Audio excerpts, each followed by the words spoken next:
All right, hey everyone, how's it going? Welcome back to Bootstraps Live. Thanks for joining us again this week. We have a special guest today. We'll get into that in a little bit. And we also have Kyle joining us. He's going to help us with some of the tech side. He's part of our team at Beyond 360, so you might be seeing his face more often.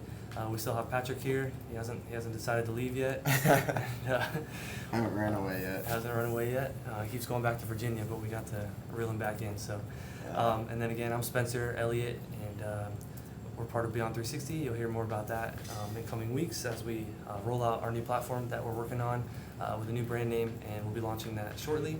But today we have, like I said, a very special guest. I want to let her introduce herself, and her and I have been friends for, maybe a year now, or we knew each other before, but we didn't know how. Yeah. And we still haven't ever figured that out, I don't think. We figure it's grimy high school days, better not to know. Grimy high school days. It was, better not to know, but we're both, pretty much local, and so one of the cool things about Kelsey is when I saw her at Starter Studio, we became friends again. I went on her Facebook page, and I saw that she had a 360 photo in her cover photo, and it was sailing, right? Mm-hmm. And I was like, that is awesome. She gets it.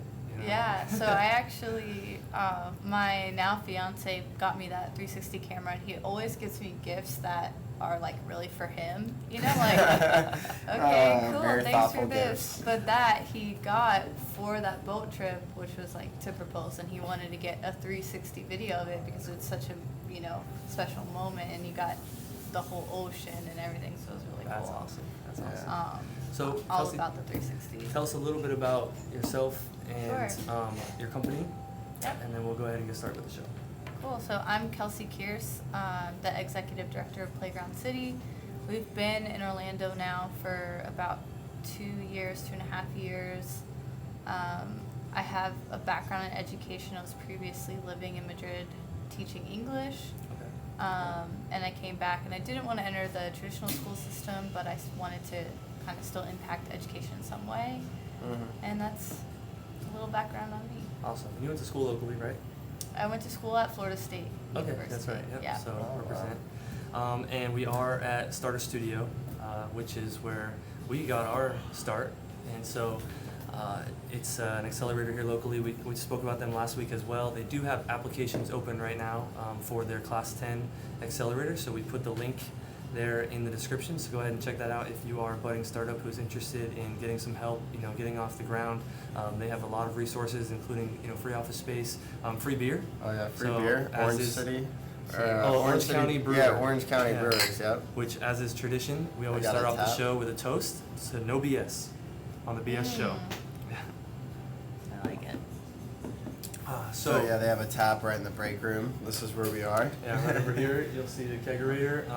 Always have the good coffee, tons of awesome snacks, and they do a lot of really fun events where they'll bring in, keynote speakers and other influential people in the city. They'll host events here. And if you really haven't seen the space, it's very expansive. It's right downtown Orlando. You've got to come by and at least do a tour and check out what they're doing. So we started off with the toast already, and this is really good beer. You have a Blonde Ale, right? Blonde Ale. Yeah. And I have the Rush Hour, which if you live in Orlando, you know about Rush Hour. Right? I-4. Stay away from That's I-4. right, so. It never disappoints. So let's go to. Oh yeah. So we didn't want to do that question, right? Did we think of what we should ask you? Inspirational. Let's see. How about favorite book? Oh. That Okay, business book yeah. that contributed inspirational to you and what you do now. Or maybe it doesn't have to be business. Yeah, if you'd like for- anything yeah. that gave you inspiration that contributed to what you do now. Okay. My favorite business book is How to Win Friends and Influence People. Yes, Which for people who've not read the book, it's not what you think. Like I avoided reading it for so long because I'm not trying to trick people into liking me or do what I want them to do. And you read the book, and it's about authenticity and genuinely being interested in people. And for anyone in the nonprofit sector or any leader in general, I think That's it's probably, got a lot of good It's advice. Carnegie, Yeah, Dale Carnegie, right? Yeah, Yep. it's a classic. Yeah. But I think no matter what your background is, it's good for you to read. Like it's kind of about human decency. But yeah, so that one I think helped me a lot as a leader. And it's a lot of stuff probably that we're all doing naturally anyway. Yeah. Oh yeah. If I can quickly share a short story. So when I first graduated from UCF, the first startup that I ever went into was at the UCF incubator. It's a company called Learn Everywhere. Shout out to Joshua Johnson, Tim Arnold, and Ace Glenn, and also Mike O'Donnell, who were all involved, as Jeffrey Fredericks, Blake Newbar, all local guys. So I was a young guy, you know what I mean? They had this startup, and Joshua Johnson was my professor. He said, you should join and see how it goes. I was like an intern. I was like, okay, I'll check it out. And Ace Glenn gave me that book. Yeah. Yeah, and he said, you should read this book. You know, it's something that I read, and you can borrow it from me. And I thought that was really cool, you know, kind of like helping me along the way. So. Yeah, it was actually given to me by a mentor as well. His name's Chev Lovett from Organized Florida. Okay. Organized Florida. Yeah, so super cool dude. What's Organized Florida? I haven't heard of that one. Yeah, I haven't heard of it either. Really, it's another nonprofit, but it's about political activism and human rights and social justice. So. Okay. Wow. Excellent. I'll have to check it out. Cool organization. So you said you've been in Orlando for 2 years, or is that how long the company has been around, Playground City? Playground City, yeah. So there was a former version of Playground City in Tallahassee. Wes, who's the president of Playground City, started something in Tallahassee called Agronauts, and they partnered with the Second Chance School, so kids with some behavioral issues, and taught them about growing food. But they chose to do it in a playful, interesting way, and that was kind of like the first direction towards a different type of learning style or teaching style, and it went pretty well. There's a lot of funny stories that came out of that, but Wes ended up moving to Orlando to become a planner for City of Orlando, and told me about this idea he had for Playground City, and that learning should be something that we're experiencing every day in our city, and super inspiring guy. And I was like, yeah, I'm about that. Like, let's do it. As a teacher, I became a teacher without any teacher training, which is I think a very interesting experience. So you weren't taught how to be a teacher? No, I studied English and Spanish, and then I moved to Spain to teach English. Oh, wow. So I knew the subject material, but I didn't know necessarily how to be a good teacher. And I learned pretty quickly, because they just throw me in a classroom with some kids and like teach them something. Yeah. And I learned very quickly. If I'm boring or if I'm tired and I come in with that energy, they're going to be bored and tired. And if I come in super energetic and excited and ready to talk about something that they're actually interested in, then they'll do it. So, you know, for some kids that meant I had to like try to get up on the latest gossip, you know. Oh, yeah. But they're speaking English when they normally don't. So kind of our two philosophies collided and Playground City formed. That's great. Nice. And Nice. We've had experience with your organization, and that's why we were happy to have you on the show. And we were able to have 2 interns join us for a week. Shout out to Brianna and Emmy. Very smart girls. Yeah, Very and smart they're girls. interested in VR and very technically savvy at Yeah. this point. I think you had taken them through a couple programs here. Some of them were at the library, the Orange County Library? Or, Yeah. So go ahead, yeah. over the summer, we do a workforce development program. This year, we chose virtual reality, which is a growing industry here in Orlando. And our overarching goal is we want to introduce these kids to something that A, they're going to be interested in, and B, they can make a good salary doing it.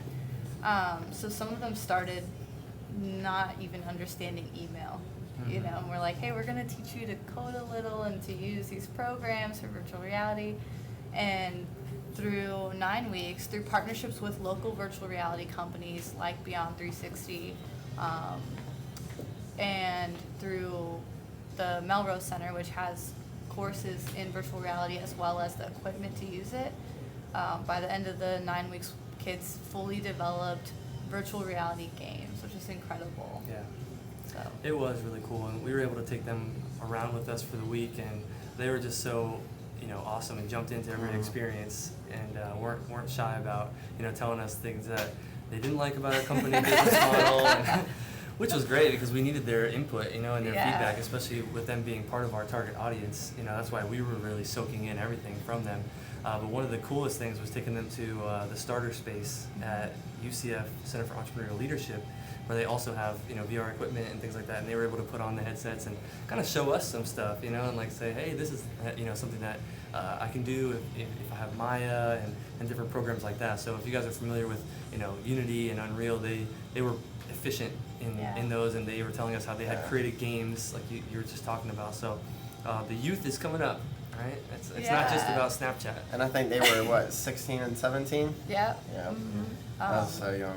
Yeah. I really appreciate your outlook on emphasizing what you learned from them too, because I think a lot of times when we look for partnerships or collaboration, it can feel like you're asking a lot of this company, and you are. I mean, you guys gave a lot of time and effort in planning to make that a valuable experience for them, but I think we all underestimate how much we can learn from young people. Right. Mm-hmm. And you're right, they're the future. They so are the future. yeah. Consider that if you're out there building something, like we always talk about customer discovery, but if you can bring people into your team that have different perspectives, that's going to help you also build things that aren't just for yourself. And so Yeah. we talk about that a lot. And also, they learned a lot about the startup life. A week of craziness with us. How to get free food, Yeah. how to go to events that have free food, and how to get other free stuff. We dressed up as cows one day. Yeah, to go to Chick-fil-A. That sounds so fun. Shout out to Chick-fil-A for the you know, free meals that day free on meal. UCF campus. Yeah. Nice. Yeah, that was a good time. So, Were you dressed up enough to get the whole meal, or were you just like chicken sandwich? oh, we were dressed up enough. It wasn't like They the don't full do the blown full meal like anymore. Oh, they don't milling. do that? Oh, it's just the entree, right? Yeah. Oh. Yeah, but we got the full entrees too. Nice. Oh wait, no. Yeah, just the Yeah, entree. yeah, you right? get just the sandwich or whatever you like. So Yeah. yeah. So I do want to say that we're all, you know, keeping with the theme and wearing the shirts. Kyle didn't know about it today that he was going to be here, so we'll give him a pass. Yeah, no, next time he'll know. It's really our fault, but Background you have scenes. you have a shirt for your organization. Yeah, so this is our apprenticeship sprint shirt. So this is our summer shirt, and then this is our year-round identity. That's right. Playground late to City. it. Nice. And then these are also stickers that she brought, LRNG. Did you want to talk about that? Yeah, so LRNG is a digital platform for hosting curriculum as well as issuing digital badging. So digital badging is a movement in micro-credentialing that maybe one day will sweep the world and we won't have resumes, we'll have digital badges, we'll Oh see. yeah, that'd be cool. We'll It's see like what happens. gamification of things, right? Instead of like getting a degree, you might get certain certifications in smaller things. Yeah, Yeah. it is like that, and it's also a more descriptive version of a resume. So resumes, most of us, I think, that have entered the workforce have figured out how to write our resume in a way that is going to go through the machine, right, and get flagged as someone who's qualified and whatever. Digital badging actually uses PNG files, and in that file is metadata with all of the artifacts that you did to earn that badge. So when an employer were to look at it, they'll say, okay, you have a badge in virtual reality, like you must be interested in that, but then you can click on it and actually see what they designed to do it. So whereas I could just say that I know how to do something, with digital badging you can see the proof behind it. That's awesome. Yeah. Your I think portfolio. it's interesting. I'm not doing much to push the wheel on that, but I'm excited to see. I won't get into specifics, but I was at a talk at UCF with some of the people that are influential over there, and they were talking about maybe implementing some of those things into some of their curriculum. Yeah. And so I know you're currently a student, right? You just started school again? Yeah. So maybe you'll see some of those things, you know, in the next couple of years Mhm. being implemented over there. And then shout out to UCF. It's going to have a downtown campus soon. Yeah. I'm excited about that. It's going to be cool. I'm excited about my drive for sure. And yeah, I remember when I was there, it was a big commuter school. But being able to incorporate those students into events like the one that we went to last night for OTAB, which is why I'm wearing this Legacy t-shirt today. Orlando Tech and Beer recently rebranded to Tech and Beer, and so they're going to be expanding into 6 new cities. Internationally too. Yeah, as well as in London. And so if you haven't made it out to one of those events, they're a monthly event here in Orlando. Free beer, free Gringos Locos tacos, literally the best tacos in America. And Yum. they also have a new Los Locos has a new location opening up at UCF. So Right there by the stadium. yeah, No, right there by the yeah. arena in the stadium. Yeah, absolutely. So, what did we talk about your mission? We did a little bit when you talked about the company. Yeah, so Okay. our kind of big picture mission is that people, particularly teens in Orlando, are able to gain exposure to their interests and their passions and use play as a way to become lifelong learners. That's our Oh, that's kind of our awesome. vision. That's Yeah. cool. So it's not just VR. We No. do other things. So Yeah. let's talk about just some of the other industries that you guys are focused on. Yeah. Yeah. So right now we are primarily serving after-school organizations, and typically after-school organizations serve as a safe haven for youth when their parents are working, right? So Oh, yeah. those 3 hours between when they get out of school and when they can get picked up by their parents. And that's a lot of work. I mean, even just doing our summer program is completely exhausting to work with kids all that time. There's not always capacity to kind of take those offerings to the next level. So Playground City comes and we provide an experience, a learning experience for the youth that isn't like school, right? They're bored all day in school. We don't want more of that, but we do want them to do something that is playful yet productive. So play is not frivolous, it's brain building. So we have experiences like virtual reality. We have a cool Snapchat one. You guys know the Snapchat filters? They can learn in a 3-session experience, they can learn how to design their own filter, which they normally like, but they learn a little bit of kind of design and not much coding, but there's a lot of learning packed into that. We've also done barbershop talk. We partnered with a local barber, taught kids how like technical barber skills, but also nonviolent communication. Nonviolent communication. Yeah, so it's a really fun and funny mix, you know. But that one went really well.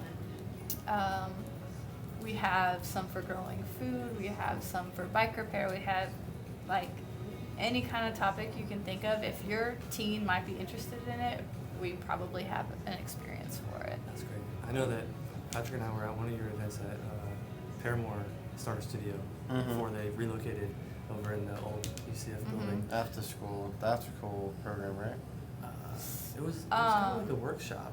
Yeah, Yeah. so Playground City partnered with a few other organizations to do a program called Cycles and Sprouts. Right. Kaylee Square hosts that in Holden Heights, and it's an Aetna grant, so it's health focused. We designed the curriculum around growing food, healthy foods, and bike repair and entrepreneurship. So when you guys came in, we partnered then with Starter Studio over in Paramore to do some entrepreneurship curriculum. We're really heavily focused on community partners. Like Orlando's full of amazing assets, and we want our kids to connect to as many of those as possible, because when we're gone, everyone else is still gonna be there, right? And it's awesome for them to know, like, they can walk in here and grab a water and talk to, people that they've networked with and met. Absolutely. Yeah. Yeah. Shout out to Casey. Hey, Casey. Casey at Starter Studio peeking Yeah. in. And we're actually talking about some of the stuff that Casey's helped with, and say hey Casey if you want to. And so I was specifically remembering doing that event and being there with you guys and remembering how impactful it was for those students. But another cool thing is the market on Saturdays. Yeah. Right? That with the bees, Black Bee Black Bee Honey. Honey, Yeah. yeah. So which is a small company that they've started with the students that came out of one of those. So that is a project by Paramore Kids Zone. Okay. Reggie actually started that, Reggie Burrows. Thanks, Casey. And we have partnered with them. So the event you guys came to was a collaboration between Black Bee Honey and Cycles and Sprouts. Right. We also, Cycles and Sprouts goes to the market and does bike repair. That's right. And then we hang out with some of the Black Bee Honey kids That's there. Saturdays at Orlando City's soccer stadium. which is that jersey right there on the wall, and there's a stadium right downtown. And so is that every Saturday morning? They paused for summer. Oh, I okay. believe it starts again in like 2 or 3 weeks. Yeah, probably because of the weather. It's like a small farmer's market. Yeah, it's a really cute small farmer's market with like really different stuff. So I'm kind of into plants. That's like my little hobby. And I got the coolest purple trumpet from a guy that sells plants there for $5. Oh, cool. And it's like a nice size plant. I saw him there Oh, last nice. time. Yeah? He's got a good little setup there. He sells really cool fruits and stuff too. So. Yeah, absolutely. Yeah, Gotta that's go. awesome. So, what has been the company's most monumental milestones? I think one of our biggest and most fun projects was participating in Immerse last year. So you guys know about Creative City Projects, Immerse? Yeah, I've That's heard the of it. street circus, right? So yeah, so the- it's like a yeah. well this year it's gonna be 2 days, but it's the entire Orlando downtown gets taken over by artists and performers and musicians. Really, really incredible. But last year Playground City designed a comic book about this supervillain called Desaturo, and Desaturo was coming to this event to take out all the color. The theme last year was color, right? Desaturo. Yeah, you like that? Who came up with that? The name. Not me. I have a good team. But families came together and we had 4 different exhibits. So people would come by our first exhibit and they made a badge. So they created something with their hands and they were part of the color force. And this badge then kind of told everyone else who's in the color force, who's defeating this supervillain. And then they would go on to the next one. So our next exhibit was we used the juice bike, shout out to Juice Bike, and created these stationary bikes, and we had a little VR video of like as if you were biking through the Orlando downtown, but also with some coral reef footage in there, and it's like you're biking to save the coral reefs. Oh, that's Whatever. awesome. That's a Yeah. real life example of color loss, right? So you have that victory as your family, and then you go to another one and you have another victory, and then in the end we had an actor come out as Desaturo, and you have to find his secret, and families kind of shared this fun learning experience together, and they defeated this character. It was really cool. It was huge. I was very stressed, but it was fun. Well, nothing comes easy. Well, nothing Yeah. great comes easy. Yeah. So, There seems to be one central theme, and I know that's very eminent in your company, but in terms of being an entrepreneur, leveraging some of the resources that are available in your community, including Star Studio and accelerator programs and things like that, how important is that?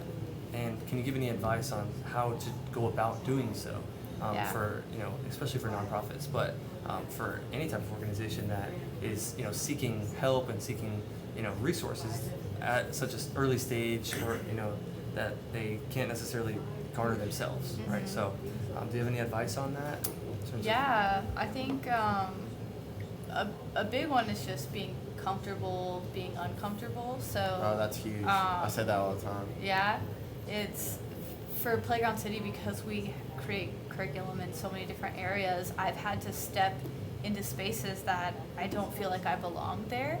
When we first started to do virtual reality, I'm not a tech person by design, right? I just, I found OTA. I started going to the meetings. I met Jim Thomas. I just, Orlando Tech. yeah, they're like, who are you? Like, we're gonna do tech stuff. It's gonna be great. And then I think just being intentional about not being siloed. So I see that a lot in the nonprofit world where you're in the grind every day and you have a mission and it's really important. It seems like it's the most pressing issue at all times. But you're, it's unintentionally affecting your work. Right. When I can go to someone else and say, hey, I know you already do this thing well, let me connect these youth to you instead of me trying to do it half as good. Yeah, that makes sense.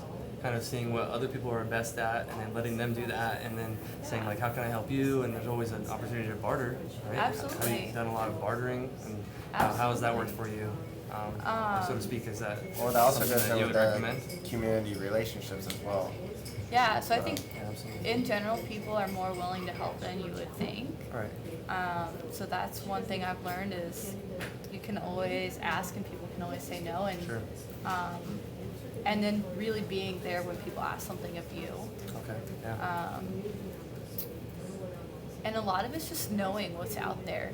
So I kind of have this long mental list of that these are the experts in Orlando that do this. These are spaces that do this, and kind of sharing that information with other people in the industry is really helpful. As well, that's a great tip. We could draw it into connecting the dots Yeah. and using the community resources. Yeah. Yeah. So you have to put yourself out there, you know? I really think that's kind of what you're saying, like being uncomfortable. Wait, being comfortable. Being comfortable with being uncomfortable. Yeah.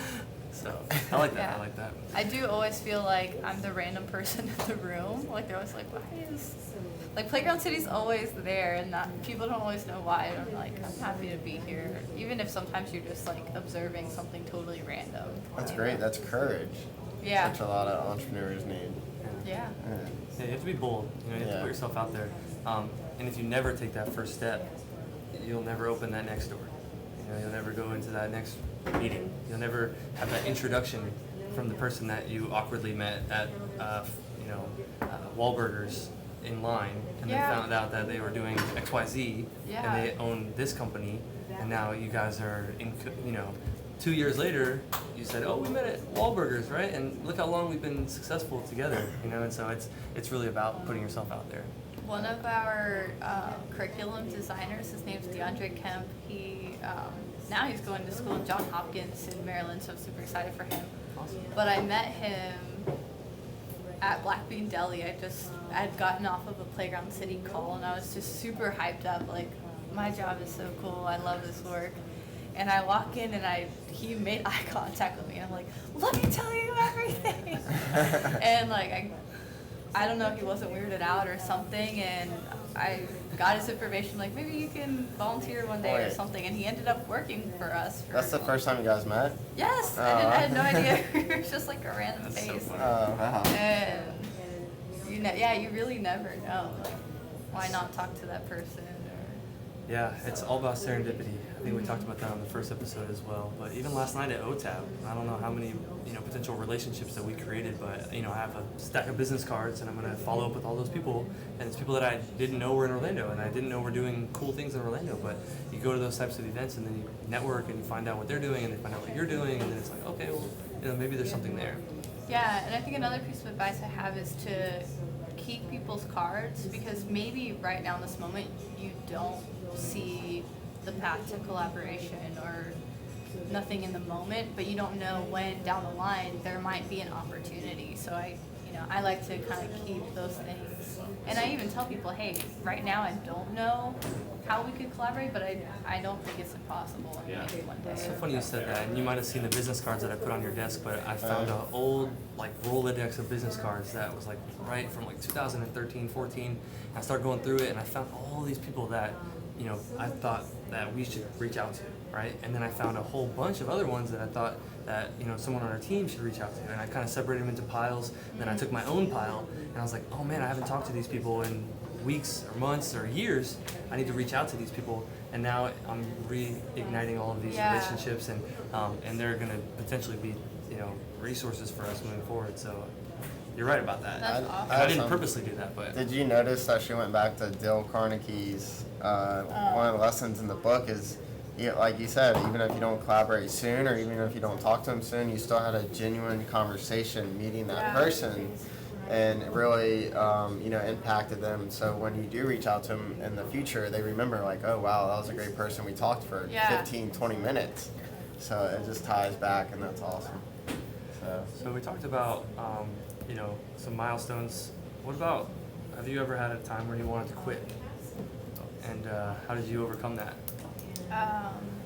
Maybe not, maybe it's all been good, but Well, we had I've learned a lot from my team, and particularly Wes, the president. So there was a time, our first year, we had received a $50,000 grant.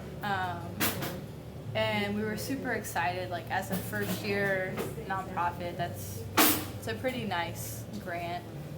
And then like a month into doing the work for the grant, the grantor comes to us and like, hey, we're gonna actually take it back.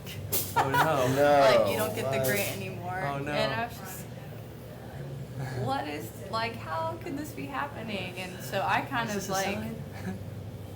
I went to the Springs. I'm like, okay, I cannot, like, this is too stressful. Can't handle it. I'm gonna go have a day, like, play hooky with my girlfriend. And Wes on the phone was like, what are the odds that we can change your mind on this? And the woman was like, 0%. Like, you cannot change our mind.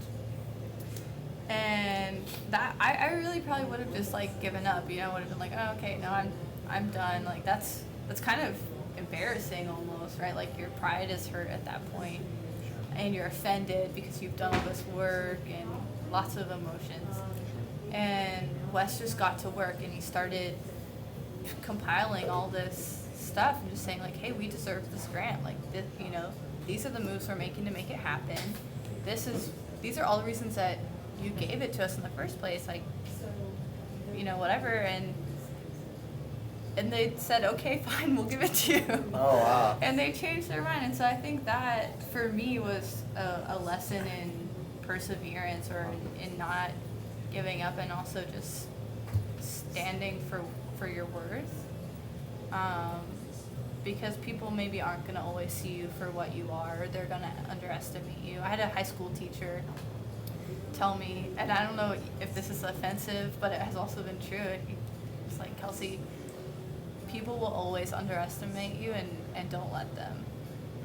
And it happens all the time. Like, you're like, oh wow, you're farther along than I thought you were. I'm like, yeah, okay, thank you. But yeah, that was. I had a conversation with someone last night, and they were challenging me to no end. Oh, you're the CEO? Oh, what kind of qualifications do you have? Oh, really? So how do you think you're going to be successful? Oh, what's your plans? Oh, I don't know if that's going to work. And going in and in and in, and I felt like I had to defend myself. But then I realized, like, I don't have to defend myself.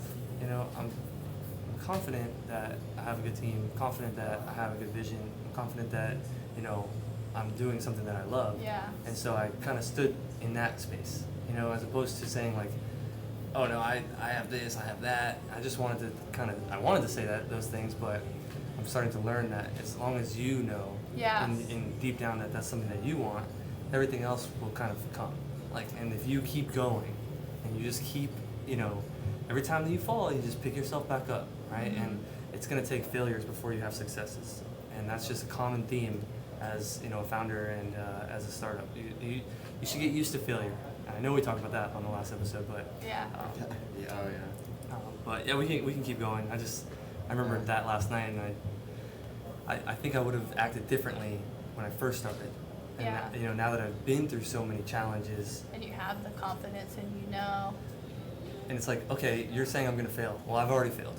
Yeah. Like, so you're not telling me Cool. anything new. You know what I It's mean? part Yeah. of the process. Yeah, like That's I'm part of the expecting that. process. Mhm. Yeah. Yeah. Well, It's another- getting back up that counts. Yeah. I normally find too that when people are coming at you like that, sometimes they're coming from a different space. So,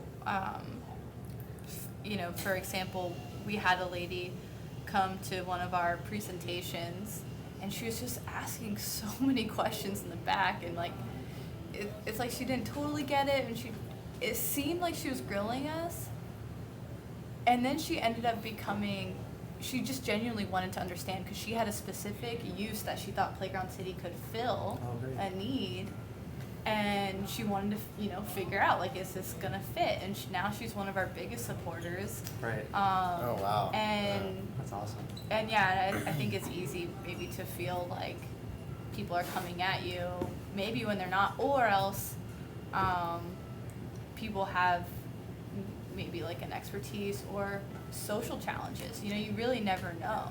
And no, you're absolutely right. And I should say, by the end of the conversation, he was telling us how he wants to help us and wants to become one of our mentors, and how he has all this expertise in this area. And so you're right. He was coming at it from a space of wanting to help. Yeah. But I originally didn't feel that way, right? And so Yeah, because you're like, why are you grilling me? And so some people, might be haters, and that can be okay, and you should honestly listen to everyone's feedback, because you need other people's perspectives in everything. So Yeah. How many people are on your team now? We have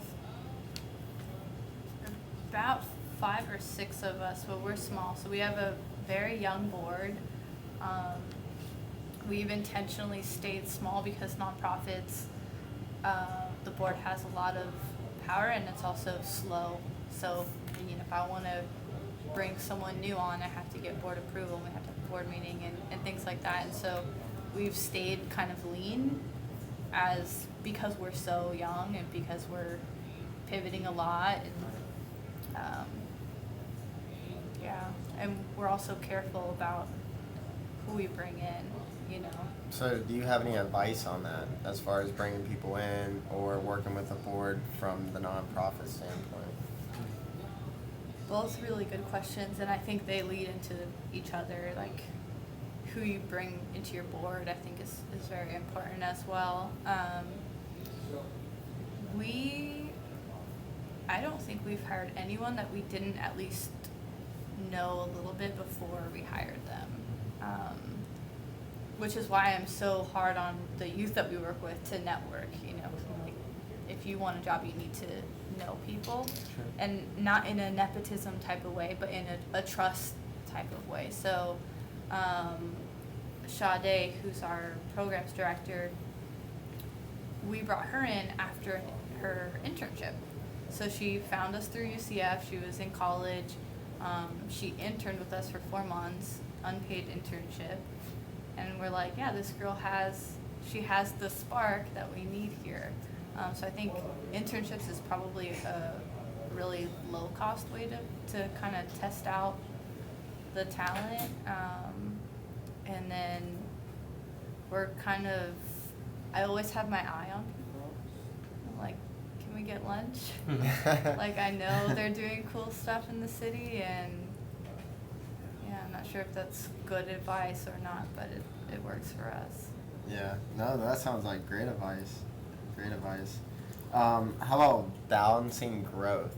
I know you said it was slow growth, but any tips or advice or any stories that you can think of when you guys were growing and how you handled it? Yeah. Sometimes you don't want to grow too fast. Absolutely. I think we've been growing at a really healthy pace. When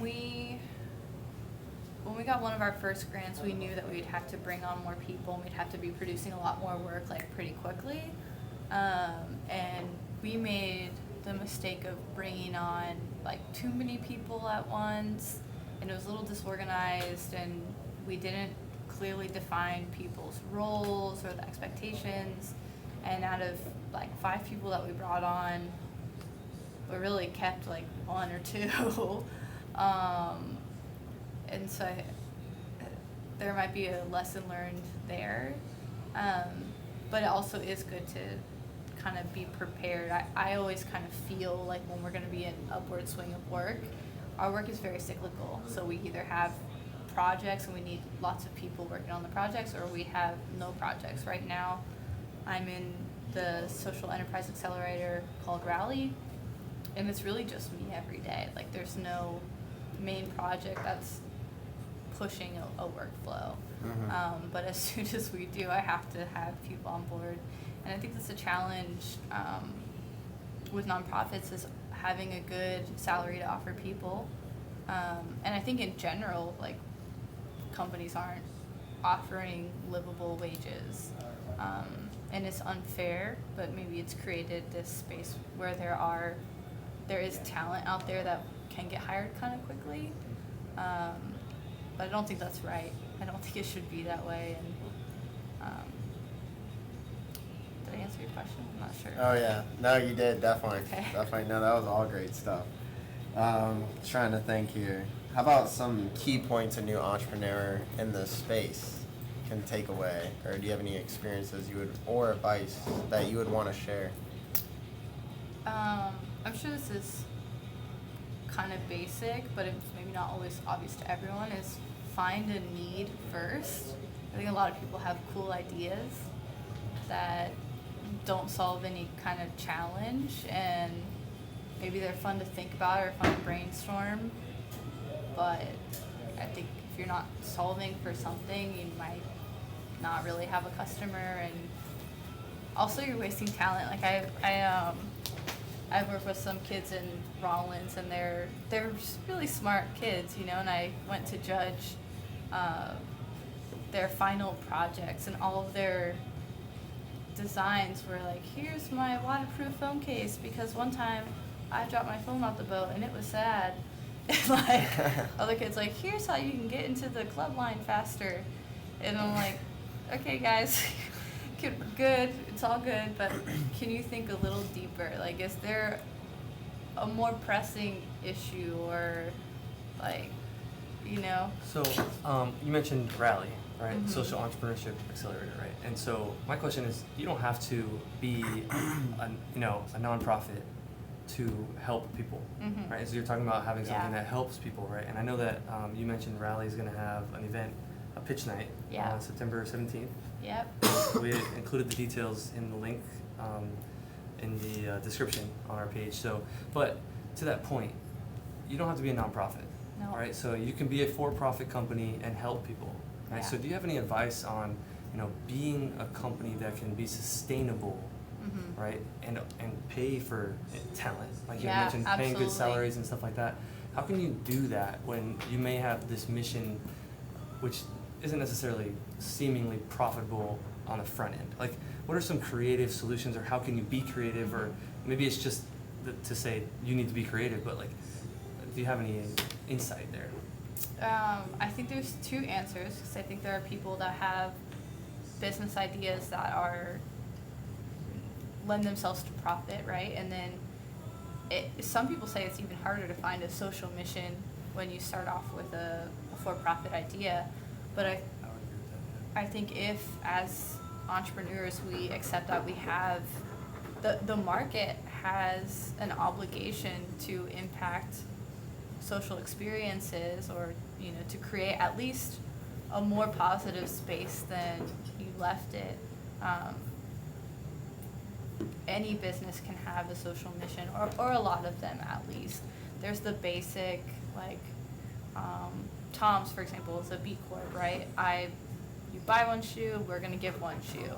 That's maybe a very simple way to have a social impact. Sean Seipler of Clean the World is a really interesting case, because he searched first for the need, and he found a way to use old hotel soap and then stop millions of kids from dying Oh, wow. around the world, which is incredible. And he found a profit model for that. Local organization, by the way. Yeah, Orlando Yeah, Orlando. organization. Awesome dude. He speaks, so if you hear him, you'll kind of hear the longer version of the story. But yeah, it's incredible. And so if you can start with a mission, start with a need, start with that, there's always a route to profitability. Mhm. And is that the general theme? It seems like that's true. Yeah, in absolutely. some of those cases that you mentioned. Absolutely. And something I think that culturally we need to change is the way we think about nonprofits, or the way we think about mission-based businesses, because there are some challenges, I think, like with nonprofits. We expect them to not spend any money on salary, Mhm. right? We're like, well, I'm donating this money to you. Is it just going to go to Jason?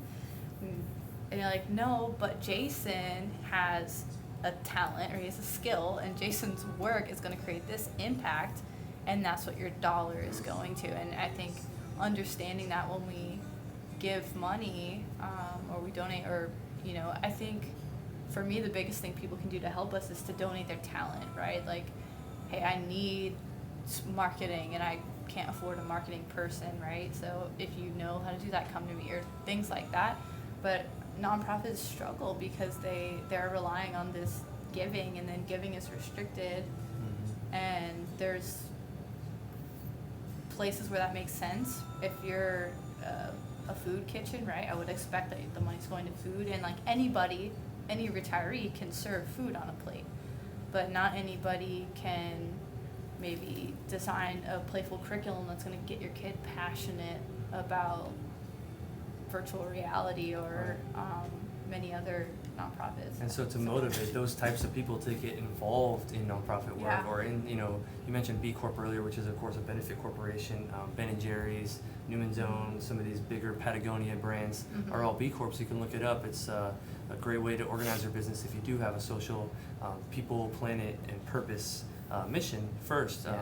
But that's a good point. Like, you want to bring these talented people into this space so that we can help the planet, help people, and help Create have a more purpose. impact. But how do you do it when they're not going to have a living wage Yeah. and they don't see the possibility to do that? Like, I want to work in social work, but I know I have to pay my bills. Yeah, right? you have a child or a family or but whatever. if you gave me a route to do both, I think most people would probably choose that route. You know, if they knew that they could have, one of our good friends is Thomas Waterman with Purpose Pioneers. I know he tries to help companies have a purpose with their business, and so check out Purpose Pioneers. He's got an awesome show as well, a live talk show. So, but let's go into another topic, if we can.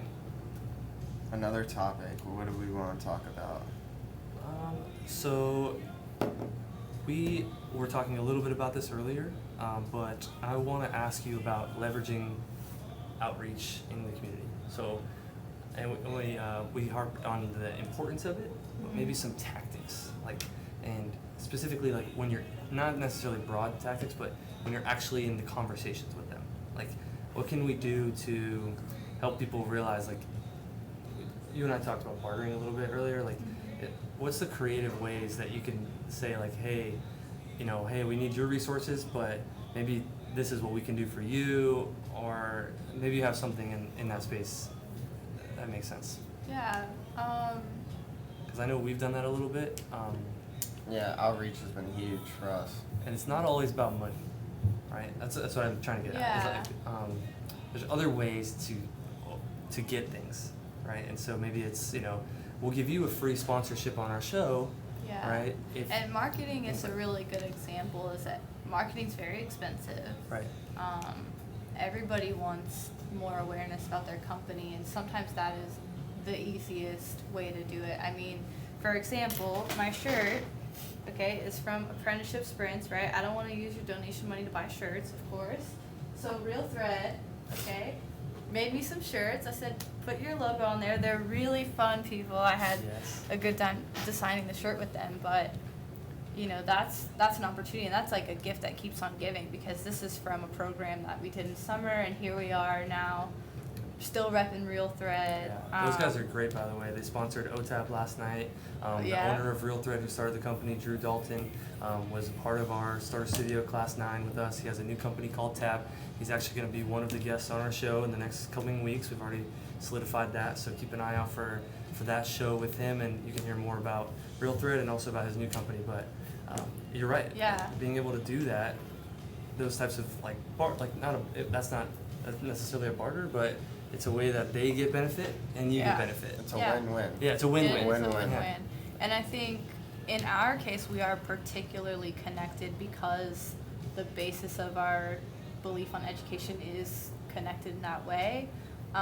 Sometimes you can offer people a network. So we worked with Orlando Game Space, which is a new co-working space specifically for people in game design.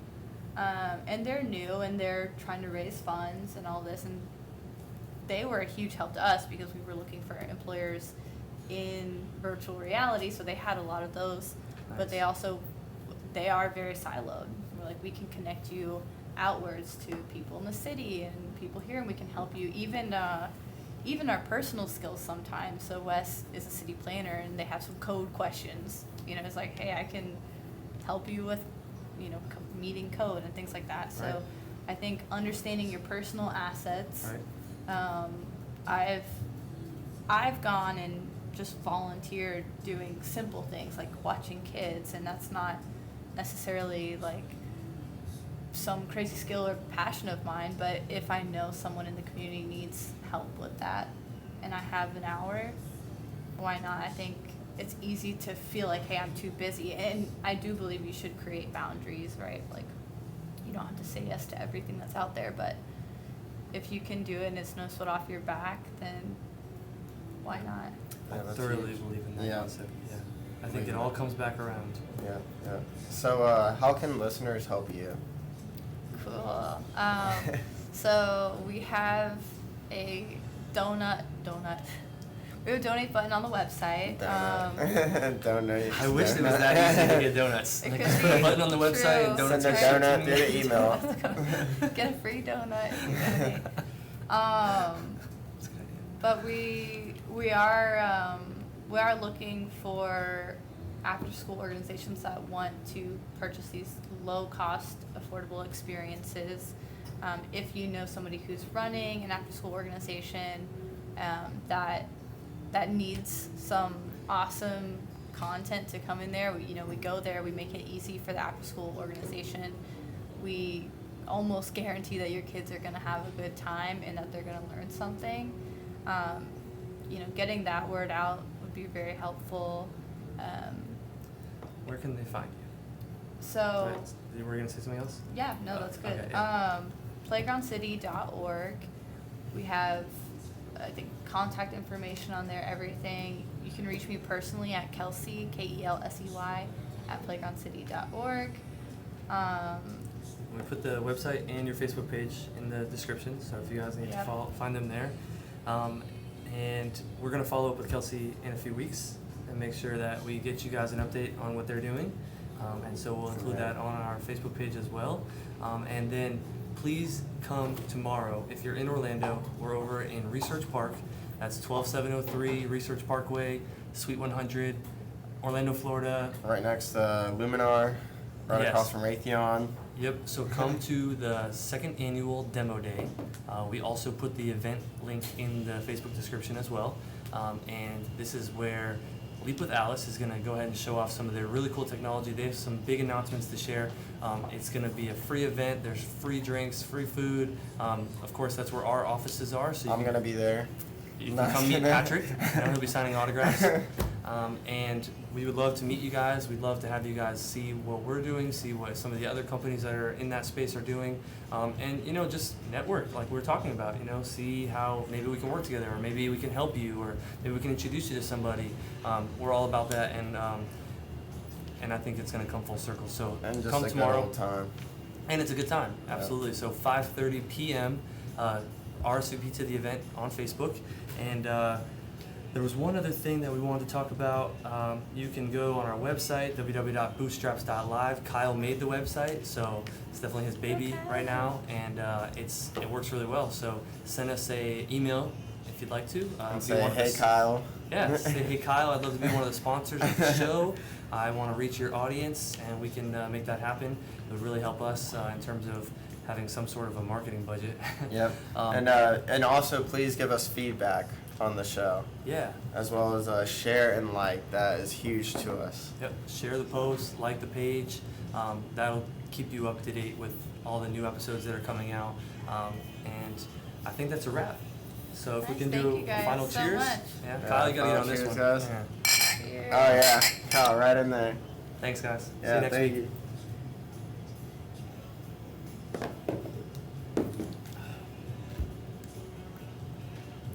Can you, I got you, can you like, end the first. OBS one too? The what? Do 4 fingers up like this and then end the OBS one? Yeah. How do you think it went?